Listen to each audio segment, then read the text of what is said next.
இந்தாங்கண்ணே notice. என்ன நோட்டீஸா தம்பி? இந்த பெரிய குடுக்க சொன்னாங்கண்ணே. எதுக்கா?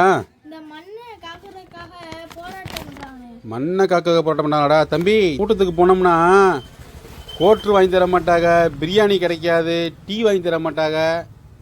இல்லை நம்ம கை காசு செலவு பண்ணி இருக்கணும் தம்பி. இந்த கூட்டத்தில் யாரும் வரமாட்டாங்கடா தம்பி.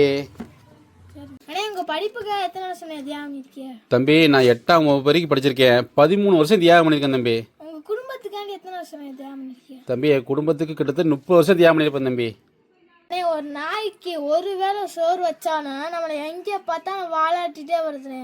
ஆனா நம்ம மனுஷனா பிறந்தவரை நாம நன்றி உணர்வுகள வாழ்றது இல்லை.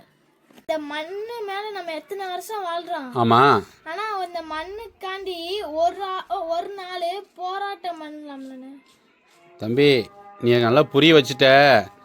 எனக்கு ஒரு நாள் புரியல. கண்டிப்பாக இந்த மண்ணு மேலே நம்ம எத்தனை வருஷம் வாழ்கிறோம். இந்த மண்ணை காக்கிறதுக்கு ஒரே ஒரு நாள் தியாகம் பண்ணி கண்டிப்பாக நான் கூட்டத்துக்கு போவேன். நானும் எல்லா பேர்ட்டையும் சொல்கிறேன். நீ எனக்கு புரிய வச்சுட்ட. கண்டிப்பாக ஒரு நாய்க்குள்ள நன்றி கூட நமக்கு இல்லைன்னா நம்ம மனுஷனாக பிறந்ததுக்கு அர்த்தமே இல்லை. சரியா? கண்டிப்பாக நான் கூட்டத்துக்கு போவேன், எல்லாரையும் கூட்டிகிட்டும் போவேன்.